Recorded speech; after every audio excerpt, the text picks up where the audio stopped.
What is going on, everybody? Welcome back to our second episode of Salty Runback, here to be your weekly intake of North American Developmental League of Legends. We had a very eventful week here on Salty Runback with the NACL kicking off its first full week of games and the NACLQ Open Qualifiers set to begin this weekend. I'm Grapes, that's Hawk. That's Hawk over there. I always forget that everything's mirrored when I'm looking at the preview screen. Hawk, how are you doing? I am doing amazing. It's another beautiful Tuesday afternoon. We record these about a day in advance. And I just finished my January term class, which means I got nothing to do this weekend except for talk about esports, and it's going to be glorious. Yeah, this is for me the kind of like syllabus week going into the semester. So I had all the time in the world on the weekend to watch 36 games of North American Challengers League gameplay, which is going to be, you know, even more games eventually, especially next week when we have the OQs. That is 80 total games across like 2 days. I don't think it's humanly possible to keep up with all of those VODs. We probably will catch all the good ones, and you know that's if about anyone it. sass they saw all of the games in an OQ last year, they're a liar. Like that's not humanly possible. Like it's just not. Yeah. You watch like the big teams, some of the other games as well, the ones in the mainstream. Unfortunately, there will not be a mainstream for Rally Cry for the Open Qualifiers, but they just announced their community streaming program, and we do have a couple of really exciting announcements of stuff that is going on regarding the NACLQ in just a couple of days. Make sure to stay tuned to the end of the episode to learn about that. But Hawk, I think it's time to explain the format again, just because this is our second episode. How about you tell us all about how this show ends up running? Yeah, absolutely. So, as always, we're going to have 5 questions to kick off the episode, about 6 minutes apiece, and we'll just, I don't know, talk about them. And then in the second half of the episode, the second half hour, we'll go through with an activity. Last week, we tier listed the NACL teams based on how much we liked the roster construction. This week, we've got a little pro draft with NACLQ players going on, so it's going to be pretty fun. But we want to get you out here in an hour or so. We're not going to cut off the conversation if it's really good, but we want to give you all of the great salt intake while we can in a timely manner and hopefully be entertaining along the way. Yeah, we went 111 last time around, including a couple of pauses here and there. Yeah. It's our first episode, so of course we got to like lay down the groundwork and everything. So it makes sense it lasted a little bit extra time, but I think we should stop wasting all the time that we've already kind of done here in this second episode. 3 minutes down the drain. Let's get into the headlines for this weekend of games. Only the Open Qualifiers, only the NACL main games actually did happen over the past couple of weeks. So that's probably what most of these headlines are going to be about. Starting with our first topic of the day, provisional teams in the NACL. They performed really, really well, I think, especially in the first couple of days of the NACL regular season. If we take a look at the entirety of the schedule, I had this written down. Provisional teams, which are the teams that are not the former academy teams or challenger teams, which include the 3 LCS affiliates and the 3 independent teams in Fear, Wildcard, and AoE. Those 6 teams went 12-18 in their first week of games. If you take away the like kind of cross matches that they played against each other, and just count the NACL provisional teams against the NACL challenger teams, the records for the provisional teams were 6-12, which was a little probably better than a lot of people expected. You know, Hawk, especially because many people in their power rankings and things like that kind of just had all of the challenger teams 1 through 10, and then all the provisional teams 11 through 16. But definitely some teams that surprised, especially Wildcard Gaming and Cincinnati Fear. Hawk, did we underestimate the ability of these provisional teams? Yeah, so I got thoughts about this question, Grapes. I've got a lot of thoughts about this question. So, first of all, just to add some context to what Grapes said, provisional teams did win 12 games this past weekend, which is honestly, that's pretty good. However, I do want to note, Fear and Wildcard together won 8 of those. The other 4 teams are all sitting at just 1 win. So while obviously it's great that everybody has a win, it's also worth noting that Cincinnati Fly Fam and CLG Faith got their 1 win against one another. So it definitely does seem like Fear and Wildcard are the big standouts. Now, I want us to cast our minds back to last week's episode when Grapes, with quite a bit of poise, said that I strongly believe that TL First and AOE Gold will be the two best provisional teams, hands down, with maybe Wildcard being like in the mix.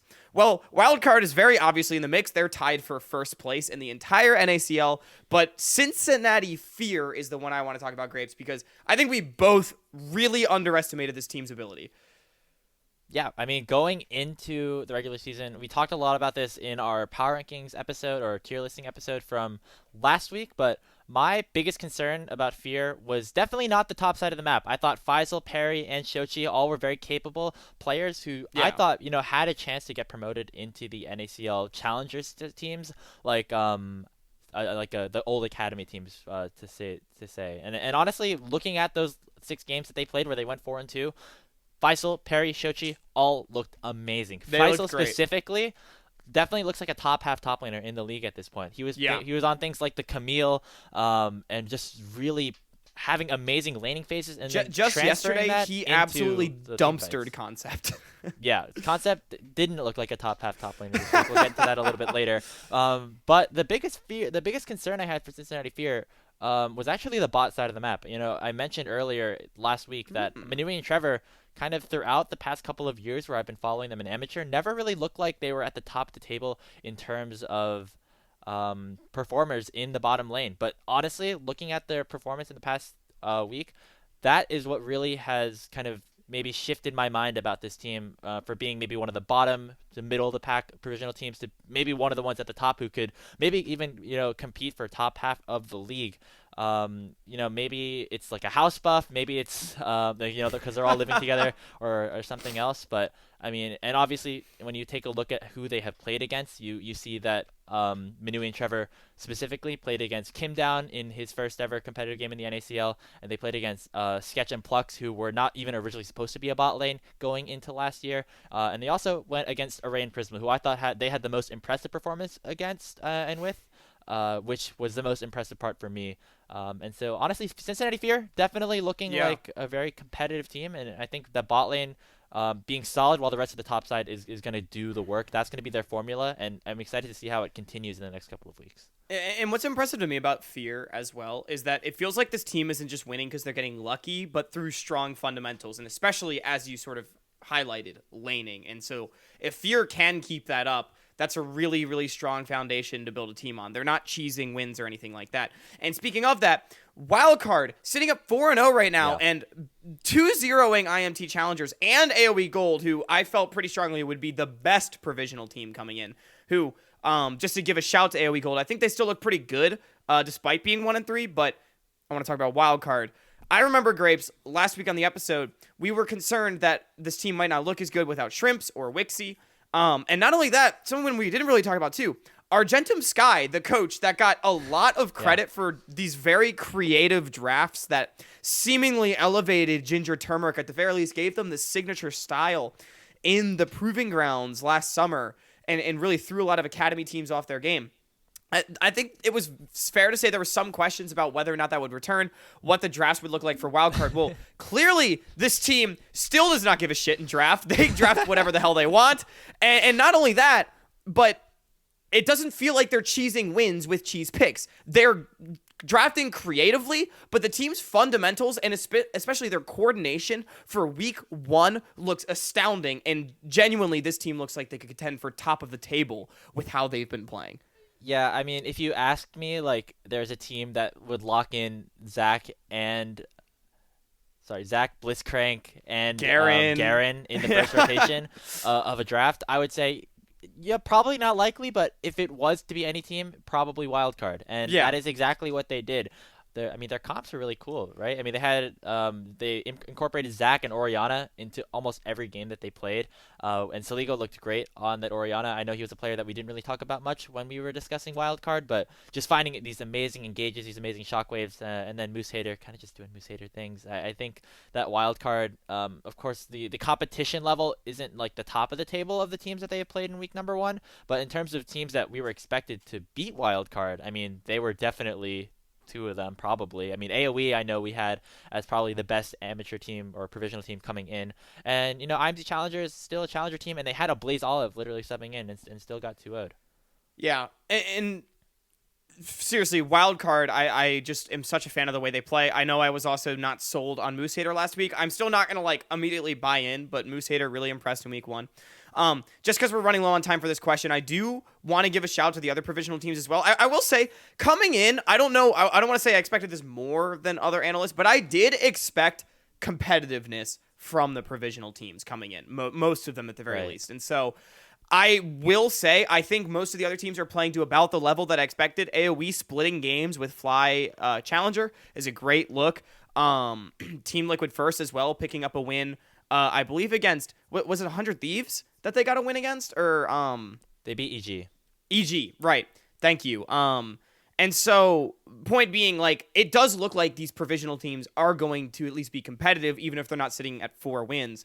So it is a good look for those teams, Graves. Yeah, last thing I want to say before we go on for the next topic is it's going to be hard to tell, but I think a large reason that provisional teams could be ranked lower than the challenger teams could potentially be some of the infrastructure situations that are in City play. Witty 150 ping warrior. Obviously, there are other players like Masu who are also on really high ping, but the fact that not all the players are all together in the same space, and the fact that some of them aren't even backed by LCS organizations, and obviously the LCS orgs they're gonna have more resources put into their challenger teams than the provisional teams, most likely just because they're the quote unquote higher tier roster that has been put together. So that could be an interesting thing to take a look at, but I honestly am not super sold on that fact. I think honestly provisional teams, they could, with the performance after this last week, I am pretty impressed by that, and I would not be surprised to see them continue to compete with academy teams like through and throughout. But that's enough about this topic. We have to move on competitiveness to question number 2. Competitive games, nonetheless. We saw a lot of those competitive games and a lot of really great performances out of some players that we might not have expected in going into the first week of NACL. Hawk, who was your biggest surprise player of week number 1? Okay.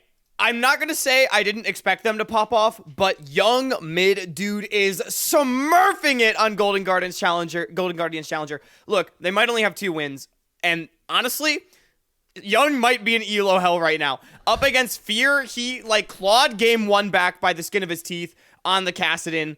He had the game against TL Challengers where he was playing Irelia and was farming 12 CS per minute while the rest of the map was up in flames for him. I'm really impressed by this player because I think coming in, especially with the mid lane promotions, I would have had Young in 3rd, behind Doxa, behind APA. And Young has really come out the gate swinging against some pretty good mid laners and looked really, really, really good.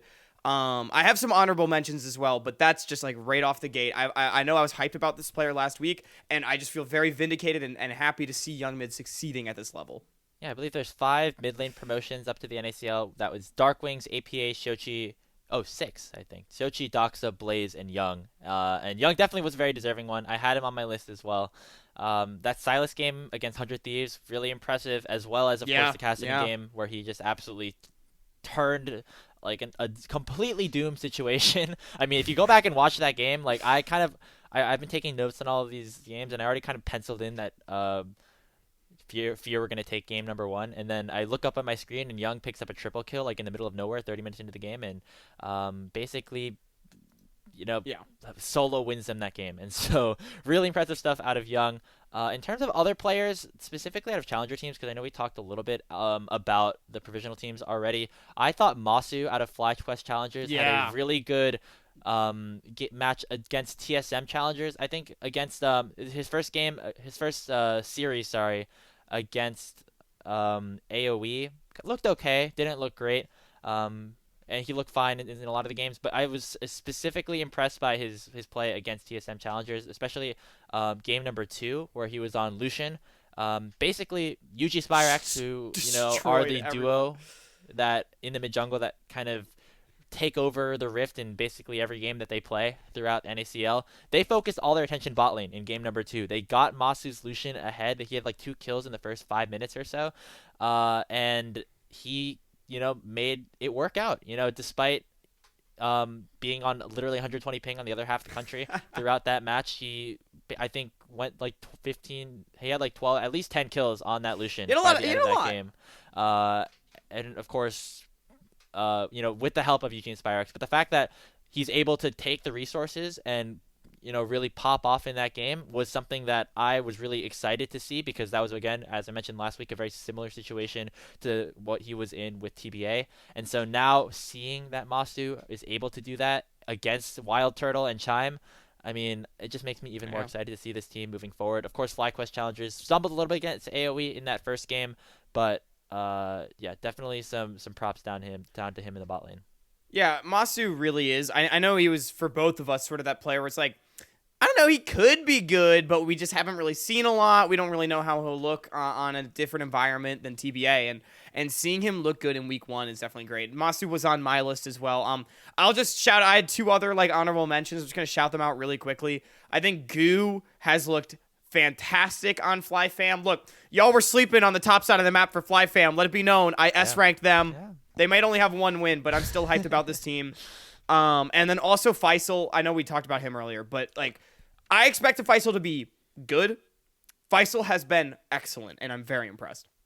Yeah, shouts to Lunacia as well on FlyFam, who completely new player and looked pretty decent, pretty good, yeah, and had some good moments, had some not so good moments, but solo killed a couple of times, had some really good flanks on Camille in the last series that they ended up playing, and that Jenkins Warwick thing, we don't have to talk about that, but good, he solo killed him once before it got out of hand, so and we already talked about Moose Hater, so I think that's enough about some of the standout players from week 1. Let's move on to our third topic of the day, which is maybe a little bit more of a negative one as we kind of shift gears towards some of the bad stuff that maybe have happened with some of these teams.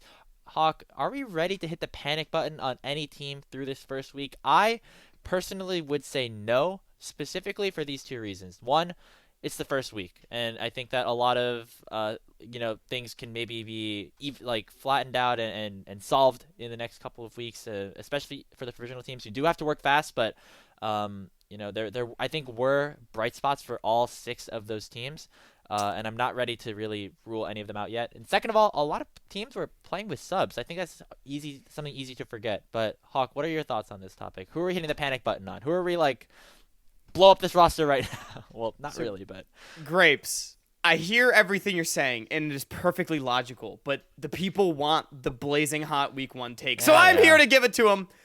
I am pretty concerned about CLG Faith. Now, I know they've had tough situation in the bot lane with subs and everything, and I do think it's a developmental roster. I'm willing to give them the benefit of the doubt, all the logical things, right? But CLG Faith is exiting week 1 with only 1 win, in which they played 6 games against, and 4 of them being against provisional teams.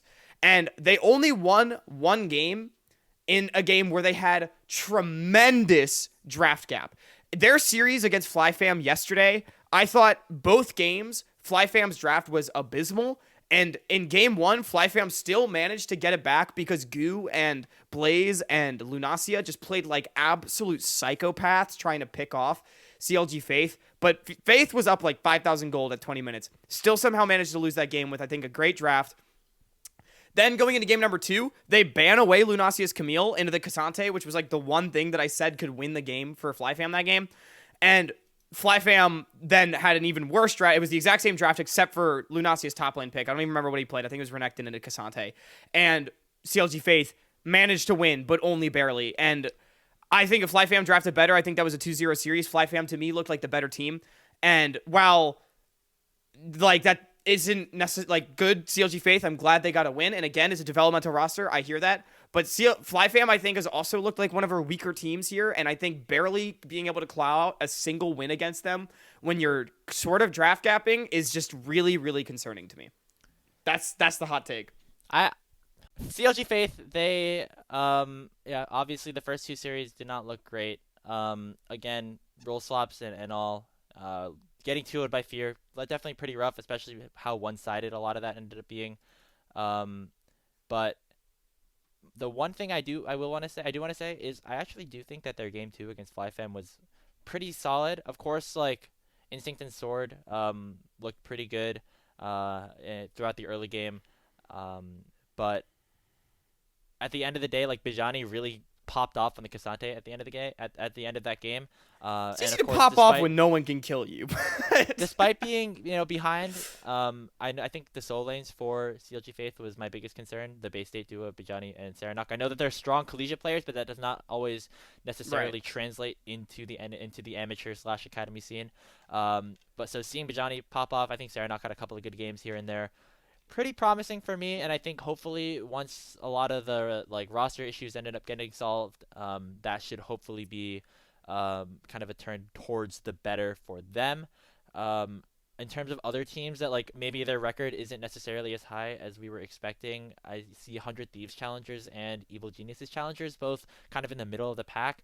But again, kind of have to attribute that to roster changes at the moment because I believe Unforgiven and Destiny literally flew in the day before they played their first game.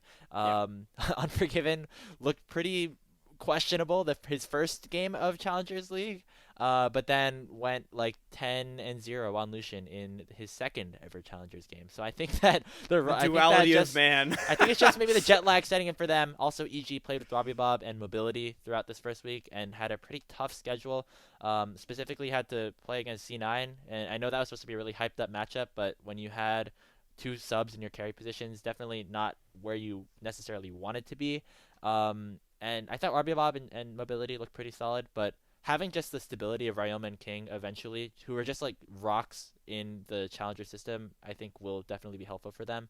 And I'm not hitting the panic button on either of those teams. And then when you look at the rest of the standings, kind of seems around where we kind of expected going in. So that's kind of all that I have in terms of that. And I think that's gives us a good segue to talk about the next topic of the day, which is shifting gears again towards the NACLQ. Again, the qualifiers, the open qualifiers start this Saturday at 10 a.m. Pacific time. Just like last year, it works the same way. 5 rounds of Swiss.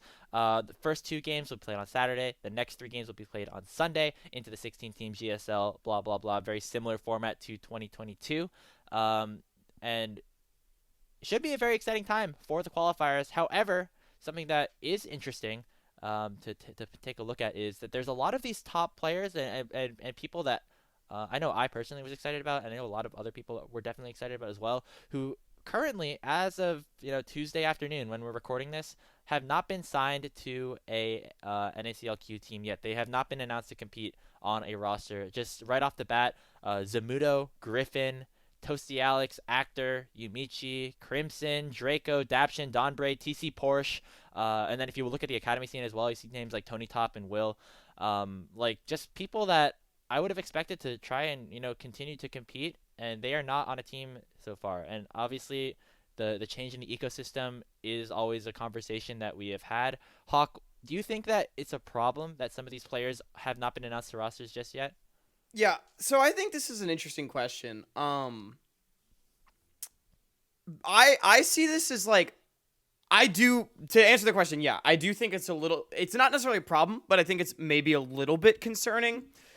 But I don't know where the blame lies necessarily, and it's probably because it doesn't lie in any one place. But it is, a little bit concerning. For example, players like Griffin or Zamudo, for example. Zamudo, a top laner that was pretty much considered an academy lock at the end of last year by people that I talked to, now is just boot camping in Korea, and whether or not he thought that would be a better way to level up or what, I'm not really sure. But he's not playing in the scene right now. And right. Also, Griffin has not been heard from at all since a phenomenal debut in 2022 spring. Yumichi, someone that has really impressed me and a lot of other people for her ADC play, has just, for whatever reason, never been signed to a team. And so I'm wondering, do players think that NACL or NACLQ is not necessarily the best path to pro? And that they have better ways to level up, or rather, if you're not going to be on a main NACL team, then NACLQ is not the best pathway to pro anymore? Or is it that teams, for whatever reason, are passing on these players? It might be a little bit of both. Maybe Yumichi has been passed on again by some of these top tier NACLQ teams, which would be pretty surprising to me, because I think, again, she's really impressed me with her gameplay over the last split or so. But some players like Zamudo, like I just wonder if that maybe the competitive drive isn't there this split. I know Griffin is like a high schooler. Maybe he's busy. Who knows, right? But it is. I think the answer is yes, it's a little bit concerning, but I don't know if it's necessarily like a fundamental problem or it's just sort of a lot of confounding variables, if that makes sense. Yeah, of course, quick disclaimer, we're not trying to make assumptions about any of these players. Obviously, there could be other extenuating circumstances for why they're not competing this split. It just seems like there's a lot of them this time around, and obviously, and we haven't heard from a lot of them either. It's not like, oh, they were looking for a team and they're teamless. It's like, they haven't. I mean, talking about like Twitter, right? Like we've not seen much. So yeah, and also of course signups are due tomorrow night, I believe, or tonight if you're watching this show. So as of the time of recording, there's not some of the players we mentioned. They might have signed in between that period of time while we're editing and everything like that. But it is an interesting conversation, and I think that another cool thing that we could look at is a twit longer that Coach Julius, now FlyFam, put out yesterday, in which he kind of talked about how the path to pro he thought maybe faded away with the introduction of franchising and relegation, but with the new system where you can promote into the NACL, he thought that this was a really good change, and that the path to pro maybe seemed a little bit more enticing for some of these younger players that showed a lot of promise last year. But obviously that doesn't seem like the case right now, and maybe that's because there's 6 provisional teams, and if you didn't get onto one of those teams, you maybe feel like you don't feel like playing in lower competition in the same league this time around. But I think my prediction is that as soon as like a team promotes into the NACL through the promotion relegation tournament, whether that's this split, next split, with whatever team, I think that probably will start to bring some of these players back into the system when they see like, if hey, we can put together a really good team and compete, we don't need a team from academy to pick us up. We can just get there ourselves by being better. And that I think could be a really interesting thing to see what happens. Also, just like the whole idea of what happens between the spring and summer splits. Like, are the promoted teams going to be changing their rosters? Are players going to be swapping around a lot in terms of provisional teams to academy teams and challenger teams and whatnot?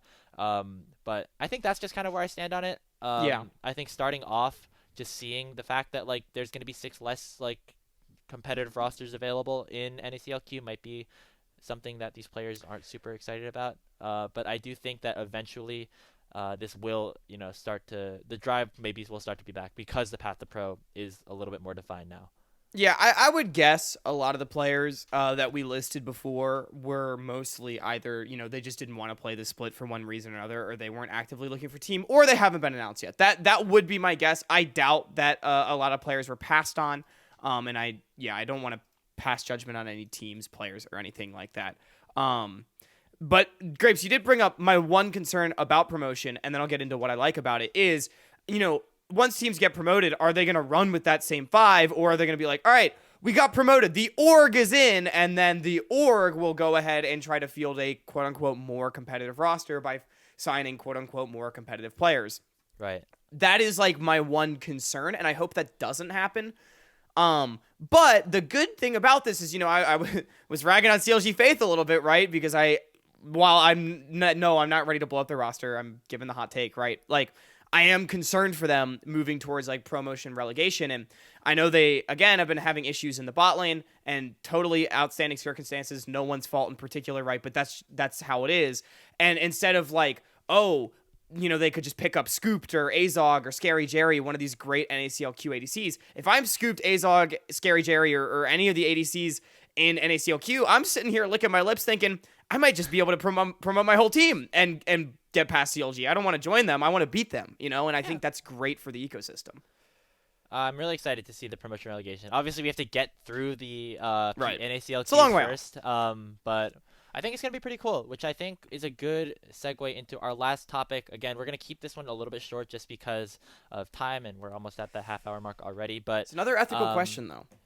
Yeah, it's a little bit more of one of the philosophical ones where we kind of sit back, maybe like pull up our like old-fashioned pipe and really just consider the meaning of life in a way. There's been a couple of news sources in the past a couple of weeks that haven't been super exciting for some of the players and coaches that have made their way onto NACL teams or high-profile NACLQ teams. Starting off, we had Pukar, the coach that was announced for Cincinnati Fear.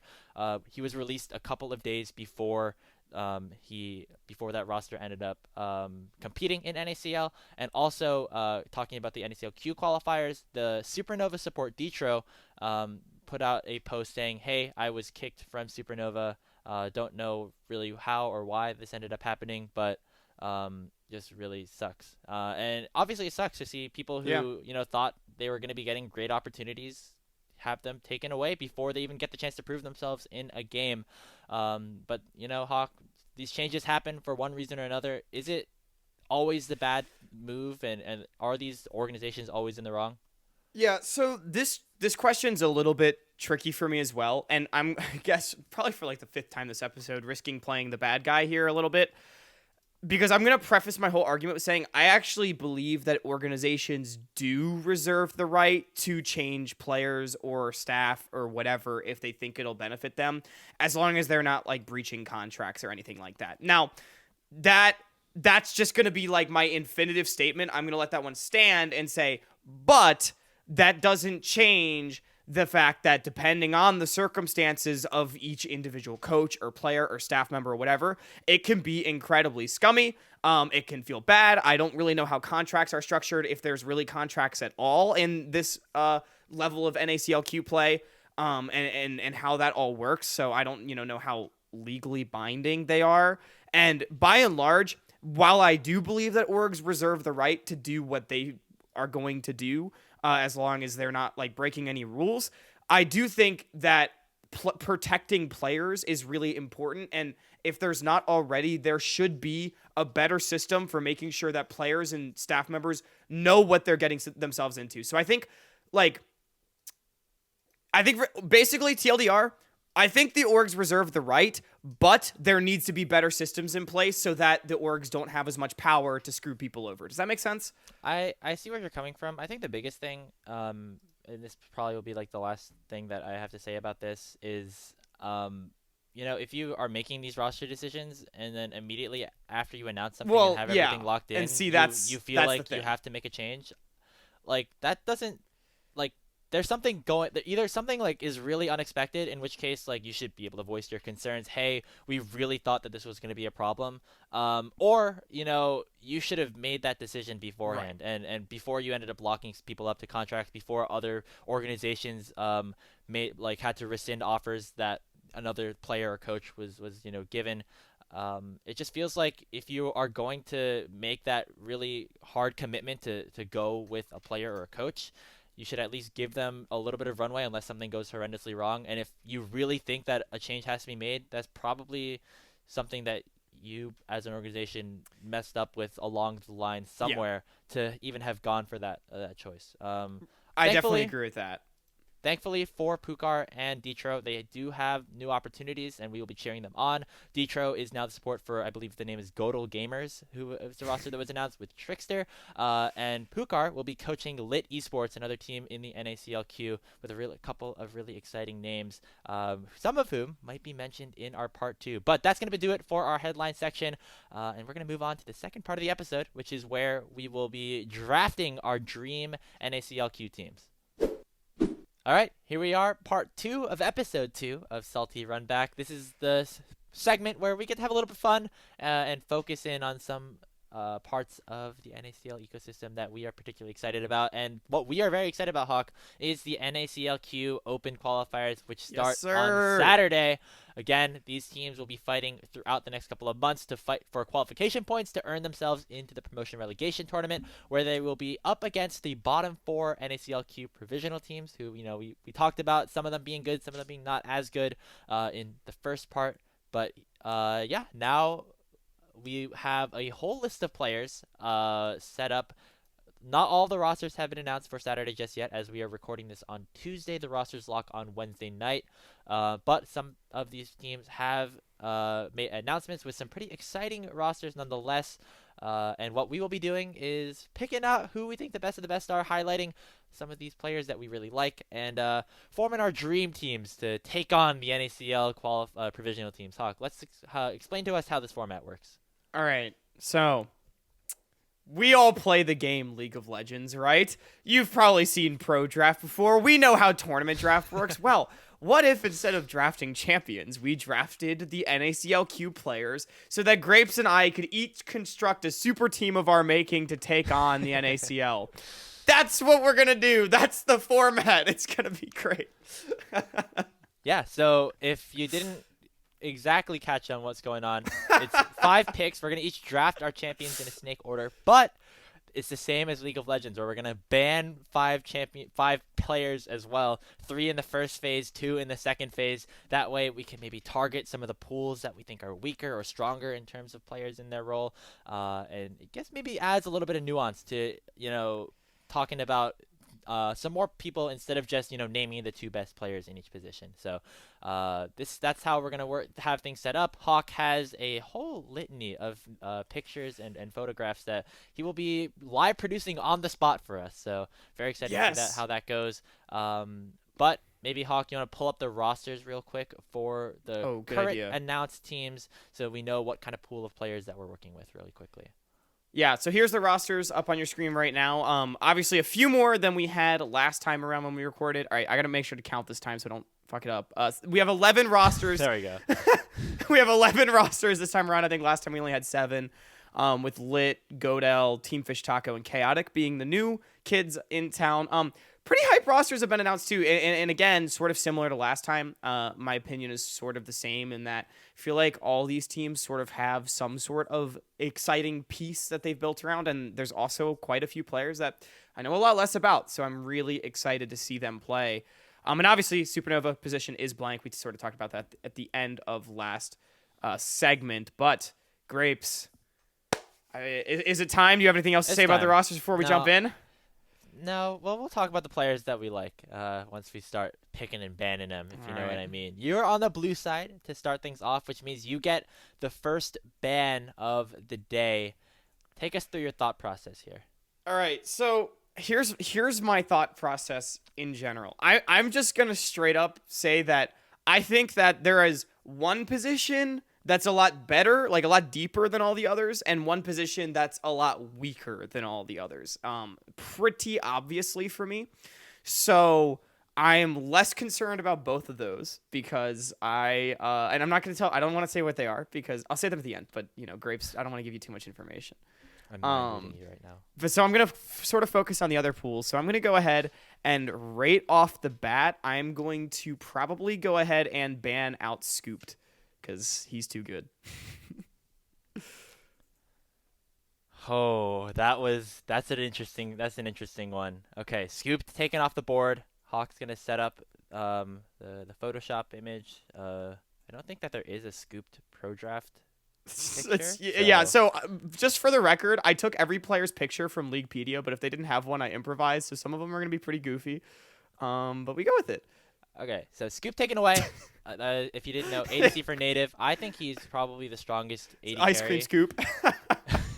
I think it's a good time to talk about the players as they kind of get selected. I think Scoop is the best ADC in the pool that has been announced so far. So I think that's a very smart ban that you have. And now it comes to my turn on the red team, in which case I have to kind of think about this now. Because on the red side, of course, you get the last pick. But the more interesting thing, especially in a draft like this, is that even though Hawk gets to pick first, I get the next 2 picks after that. And so I have to really think about what kind of players I think are really good. If Hawk wants to pick up the first power pick, do I want to just get who I think are the next 2 strongest players? I'm not so sure right now. So I'm taking a look around again, and I believe Hawk, I am going to ban Scary Jerry. Oh, okay. The ADC pool is getting pinched off the bat. I mean, so I'm just going to straight up say I had Scooped and Scary Jerry as my 1 and 2 ADC, and I'm assuming you did the exact same thing. Yes, I did. Yep. Sounds about right. His former collegiate, or maybe current still collegiate partner in Azog still on the board, though. So, that could always be a possibility. I do like Azog a lot. And,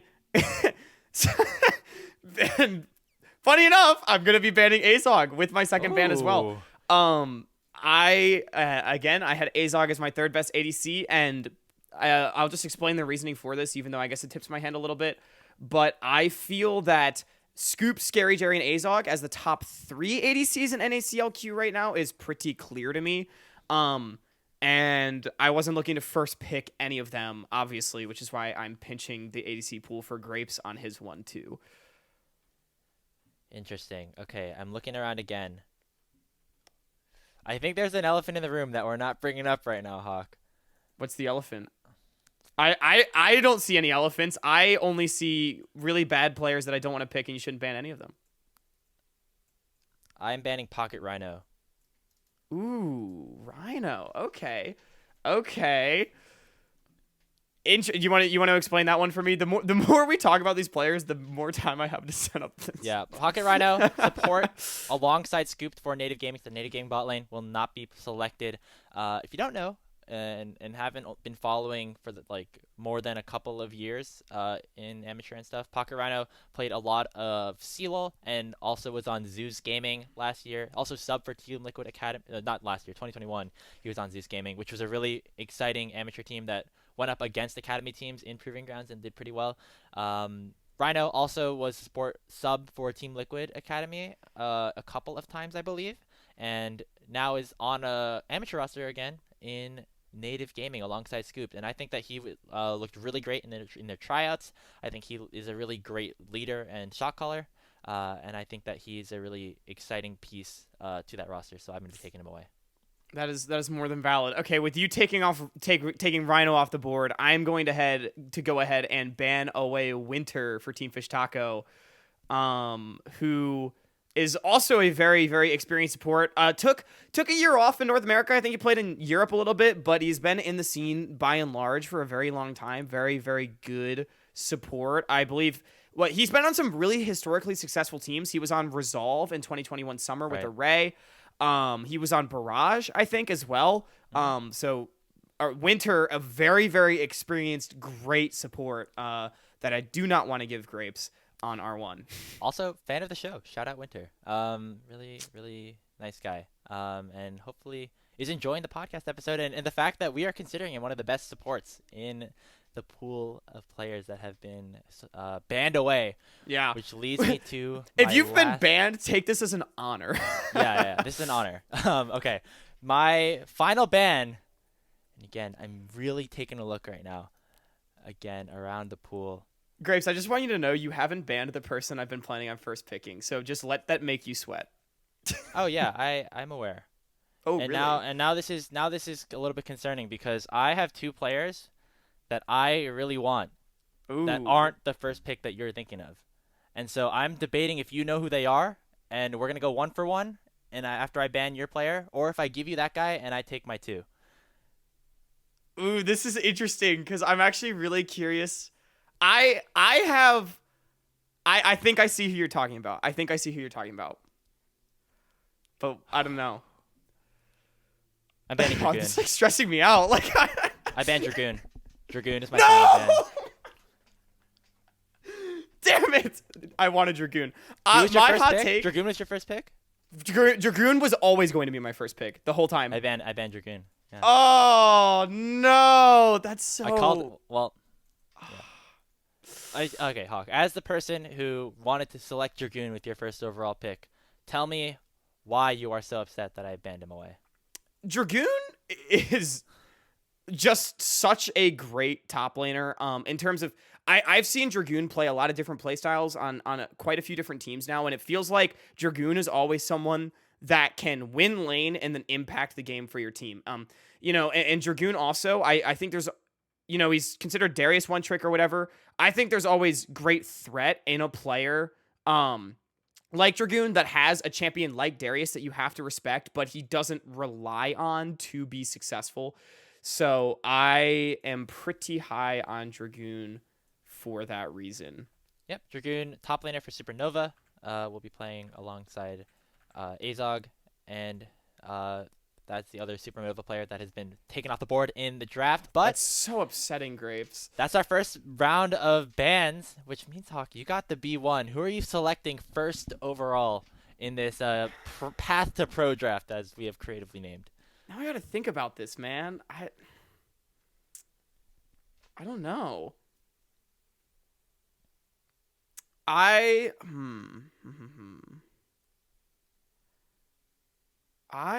think this is so tense. This is really I tense. have so much I want to say, but I'm not going to say anything right now. So sort of the issue I'm having right now is with all the players that I would first pick. Basically all the players that I thought were clearly better than everyone else in their role that are remaining are gone, and everyone I sort of rate like 1-2 with somebody, which I feel like actually favors Grapes a lot here because I don't want to first pick someone that Grapes is going to be more than happy to handshake. I want to feel like I get one on him.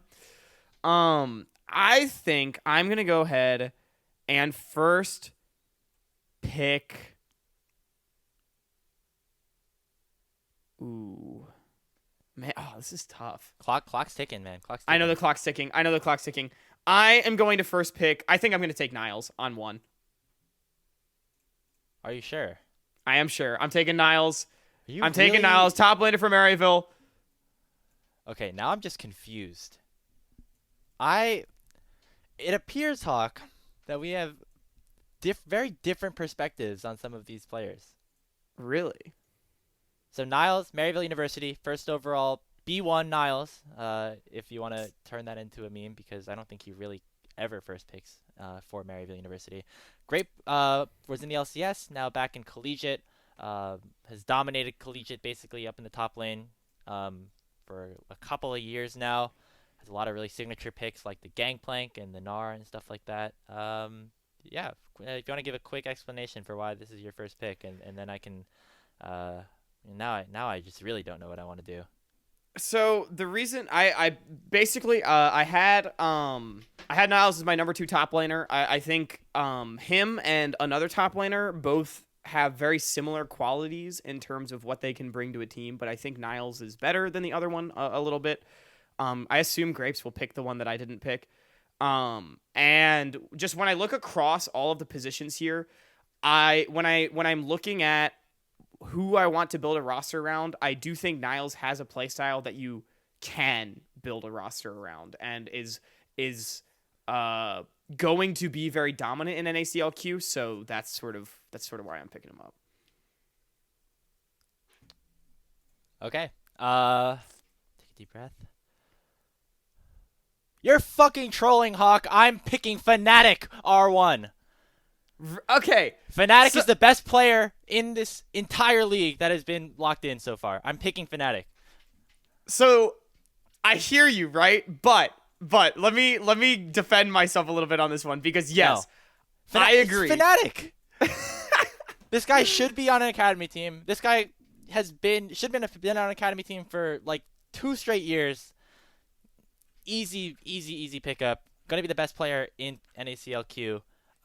Despite some of the hesitancy I had about Native, none of it was about this player.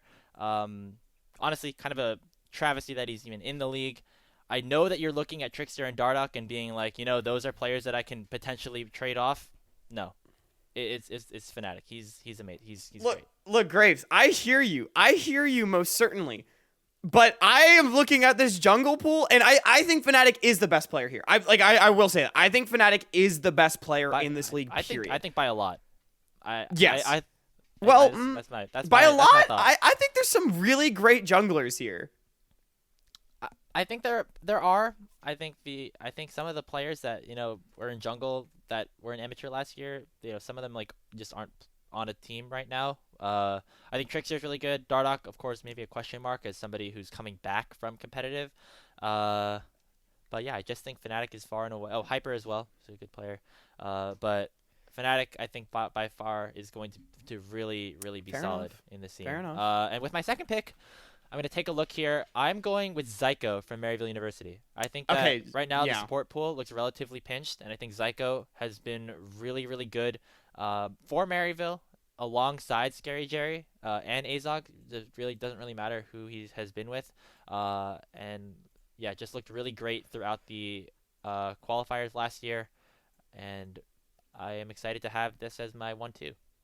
Yeah, Zyko was the player I was deciding between with Niles on B1 for the similar reason that I think he is better than the other supports remaining. I think that's a good pick, Grapes. Zyko, definitely something I've been impressed about with him is in 2021 I think I actually said on cast I called him Psycho Zyko in the sense that like was a crazy engaged support player. That's sort of what I associated him with.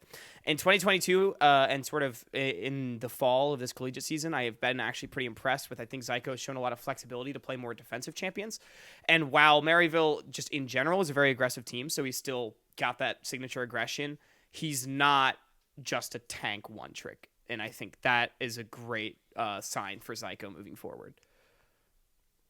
Yeah, I'm very happy with my jungle support. They are going to be absolute maniacs across the rift, and I'm very happy with how this ended up working out. You're on the board, Hawk. You're on the clock. Who are you? All right, I'm on the clock. So I am gonna go ahead and take right off the bat. So jungle, I already revealed. I think is the most deep role here. I think the shallowest role is definitely going to be mid lane.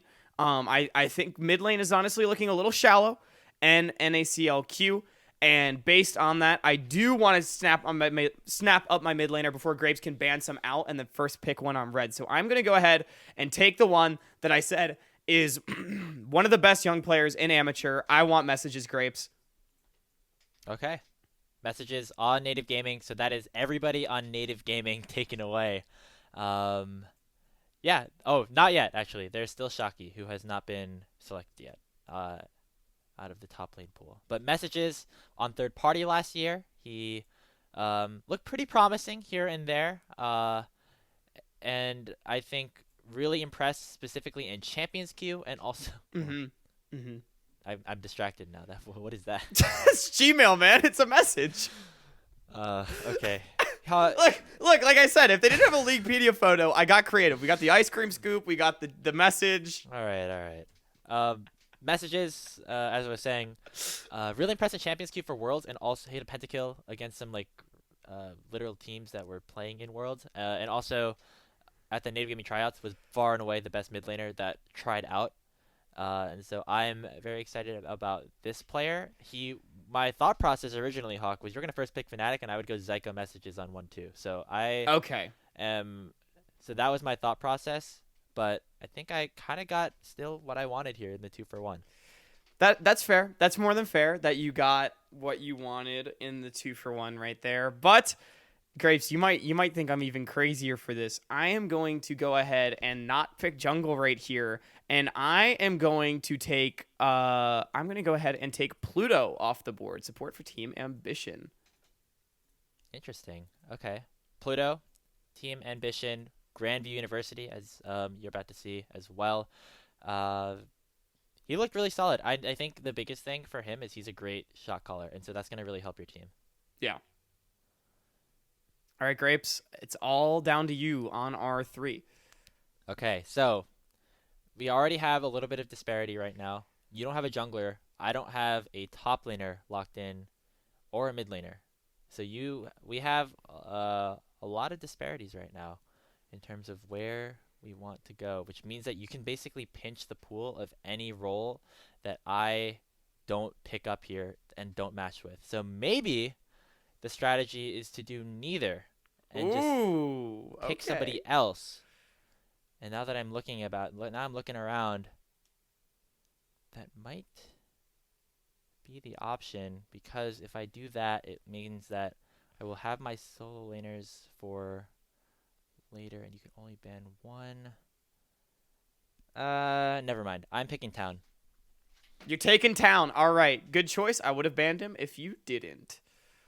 I think Town looked really promising on CLG Faith. Had some really, really great games. Looked a little bit kind of, invisible in some of the games. I think that is a very similar case with Messages, honestly, in terms of how well I thought how good I thought he looked. And so I think that this is going to be a pretty solid matchup. I think that Town on Team Ambition is probably the most excited I am about any of these players. And looking around the rest of the mid lane pool, there's of course some other good options. There's Get Back. There's also Yunbi, who used to play on Golden Guardians Academy back in like 2020. But out of the options that I'm looking at, I think I just want to lock in Town, and I'm gonna try to clean up the scraps with my bot lane and top lane after this. That is that is more than fair, Grapes. I think that makes a lot of sense. I had to get a different image for Town because the one I was trying to use was the wrong file type. So give me just one sec. Town was a player I know that was pretty hyped up coming into PGCQ last year, and I agree. Town was not ultimately the most impressive player ever in summer, but definitely showed a lot of promise, and I still think there's a reason why Town was hyped up and could be really great. There's Town. There's also no picture for Town, so it's a Town. Grapes, I do believe you get the first ban here. Yes, and now I'm very, very concerned because I'm looking at the bot lane pool. Both of us have yet to select an AD carry. I just want you to know, I only have images for 2 bot laners that are even remaining. It's been thinned out a little bit, I have to say, because we banned Scooped, we banned Scary Jerry, we banned Azog. Yeah. There's some other people still on the board that I think are good, but I'm not entirely sure how we're going to deal with this right now. So you have bot lane and jungle still to select. I am going to ban Hyper from Supernova. Ooh, okay. Former Academy talent. I mean, yeah, I think that's a good ban. I think Hyper's really good. Again, like, this is sort of why I didn't pick jungle earlier on. I think that just the jungle talent pool that we have available in NACLQ is actually really, really good.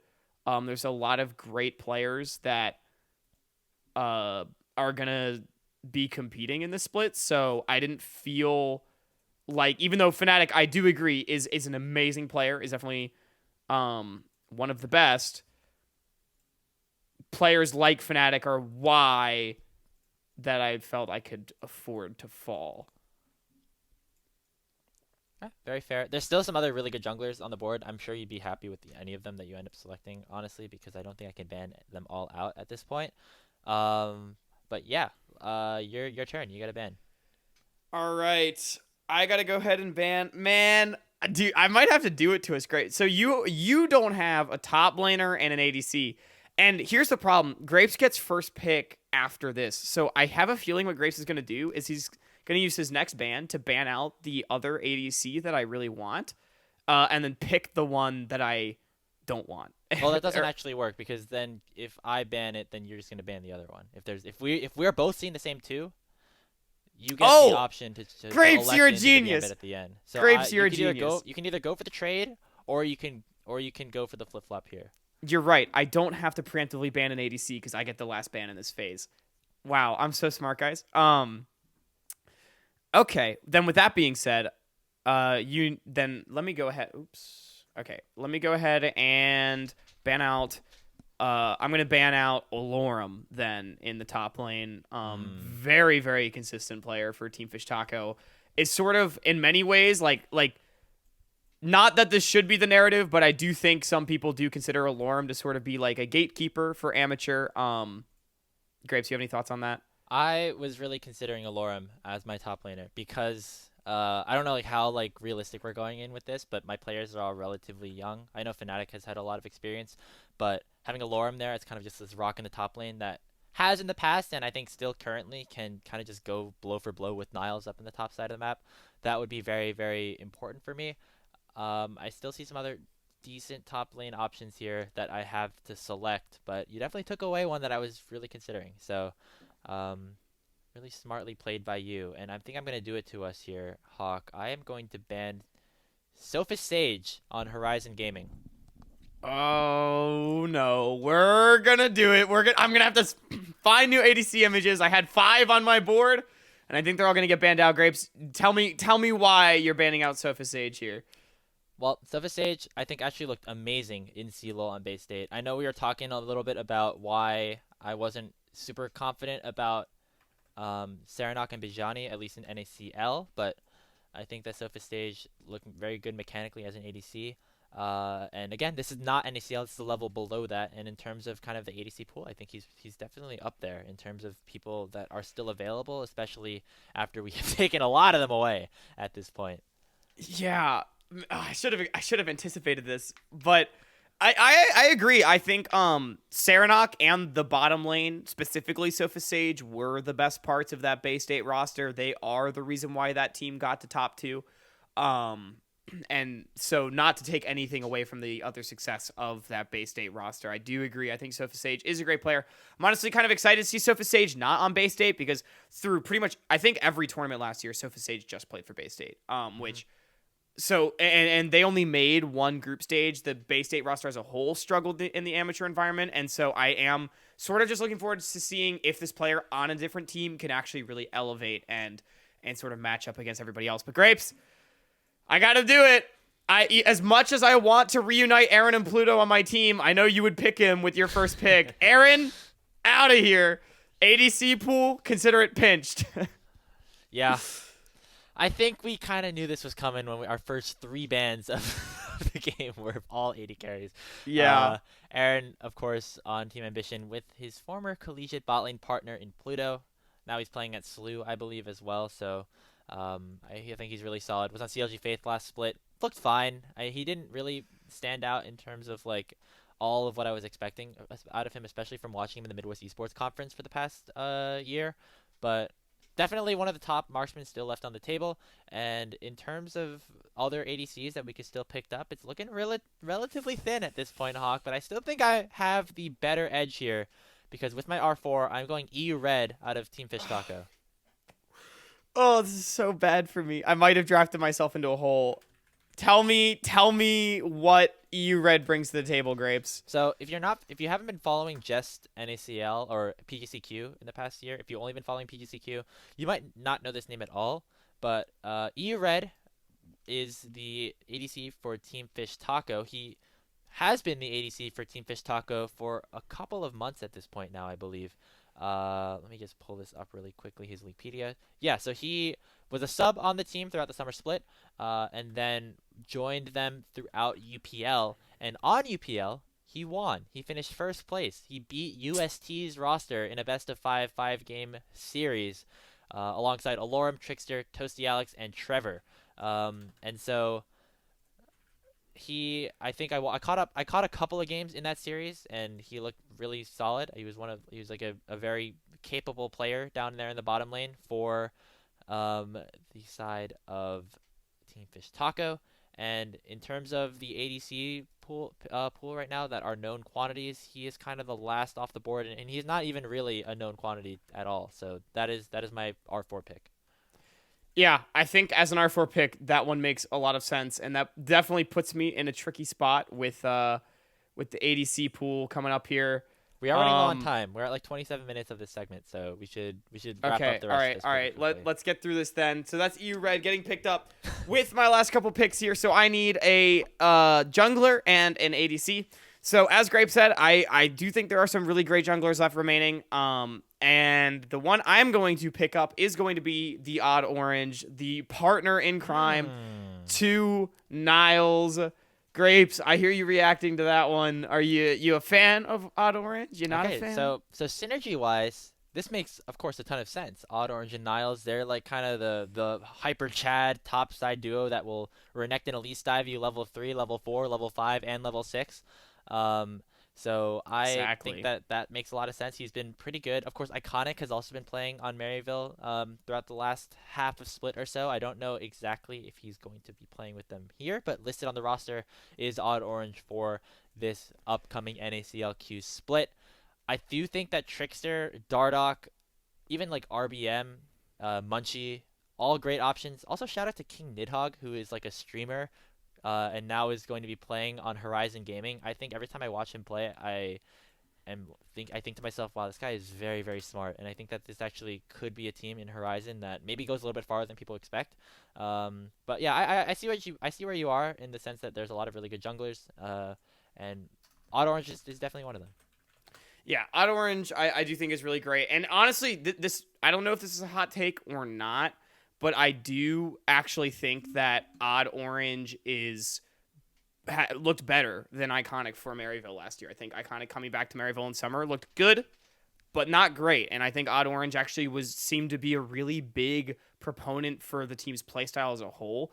Not so much that he was individually performing better, but I think the team, for whatever reason, looked better with him playing. But Grapes, finally, I do have to pick my ADC, and I am going to pick up another collegiate ADC. I'm going to pick up Chrono, someone pretty new to the scene here. AD carry for Northwood University. He also played on the Wolfpack in UPL last year, a team that actually played pretty well. And honestly, Northwood I do believe, from my limited knowledge of collegiate, has been pretty hyped coming into this year. So I want to see what he's able to do on basically Northwood's roster again here on the Super Sunshine team. Yep, Chrono and Reppy alongside Izo were on that Northwood team last year. Now they bring in RBM and Clyde as some new additions to that team. Northwood is very popular in other esports. I think their like Rocket League team is the best in the world by like far. But haven't really gotten much into League, but now have Keelix there and some other really cool people. And I think that Super Sunshine Fruit Basket Wolves, which is basically Northwood's roster, could be a pretty good team, both in NACLQ and also in CLOL down the line, which leaves me to my R5. I have a top laner to select. Is that correct? You have a top laner to select. Okay, so looking at the board right now, so this is where I would have gone to Lorem, because I think my team right now is very young, and I need an experience. I kind of want a little bit of experience to round things out. And I'm looking at the pool, and I see young players with a lot of potential, and maybe some more experienced players with not as much experience, not as much like not as high of a ceiling, if you know what I mean. Yeah. And I'm debating who I want to go with here at this point. But I am trying to get back onto Colomer's good side. So are you gonna do it? Are you gonna take him? He's so new. He's so new, Hawk. No, actually, I'm gonna spice things up. I'm gonna take Cozy from Team Ambition. Okay, that's what I expected. I expected you to take Cozy, but you almost took Shocky. I'm kind of impressed. Well, no, I don't think Shocky's a bad player at all. I think Shocky, yeah, I don't want to like kind of have my words misconstrued in any way. Shocky looked amazing in the native gaming tryouts that I watched and casted the first 2 days of. Very aggressive in lane, playing tons of like hyper carry picks, things like Fiora and Camille, and kind of beating people like Dragoon at times. The only problem is that those 3 games are the only games that I have ever seen of Shocky play League of Legends, and I think that that's a little bit concerning. I think that he has a huge ceiling, but with a team that is already relatively young, I think having a little bit more experience could be a better option. Cozy from Slew, from Supernova, from a couple of other teams, now back at Team Ambition. He's been kind of that new, inexperienced top laner for a while. He was on 100 Thieves next, actually, on that original roster with Goo, which is where he got his start as well. And I think he has shown some really good things on champions like Aurelia and like Gwen, but hasn't been in the scene for a while. Kind of just like didn't play on an amateur team last split, and now kind of in a new situation on I think a pretty high caliber amateur team. I'm kind of just maybe bait to see if Colomer watches my show so he can flame me in my DM. But Cozy, I was a big fan of from Supernova. I casted a lot of their games in 2021, so I'm pretty happy with how this worked. I was also thinking about picking up Izo out of Super Sunshine Fruit Basket Wolves as just being kind of that rock in the top lane, can play tanks, can just like be solid against Niles. I'll take the risk. I'll have myself a little Cozy. Fair enough. Yeah, I mean, I think Cozy is a very solid top laner. I also do agree. Like, it's sort of what I was saying about like Kim Down in our last episode too. I think there's a reason that these teams that are clearly looking to be competitive with good GMs are that's for you, Calmer. With good GMs are picking these players up like Shocky. Like, yeah, Shocky's unproven and so that's where my surprise comes from, but there's got to be a reason that this team believes in Shocky, and so I do sort of factor that into my decision making a little bit. But Grapes, we do have our rosters fully locked in. I know we're a little over time, so maybe we could cut out some of the stuff in the middle, but because maybe we should talk about these a little bit. I have Niles. So from top to bottom, I'll go. I have Niles, Odd Orange, Messages, Chrono, and Pluto, and you have Cozy, Fnatic, Town, EU Red, and Zyko. How are we feeling about these teams? My jungle support is going to dive Chrono 50 times in a row and win the game. So I hear you, but how about my top jungle diving poor little Cozy? He's not gonna be so cozy in the top lane up there anymore, Grapes. Oh man, I guess you have the maybe stronger. I don't even know if you have the stronger top side, honestly. Like, I mean, Niles probably over Cozy, but I like Fnatic. I like Town. I think Messages is good, but I think that is a little bit closer than maybe some people might think. We pinched the bot lane pool pretty heavily, so that's kind of where we're at with that. And I think we picked up some pretty good players overall. I'm happy with how this went. I was a little bit worried about how this format works. I don't think this has ever been done on like a show before. I don't think so. I've seen like expansion drafts where they just kind of go back and forth, but the picks and I think the bans actually really played an interesting factor because we could target different pools of players that we thought were strong.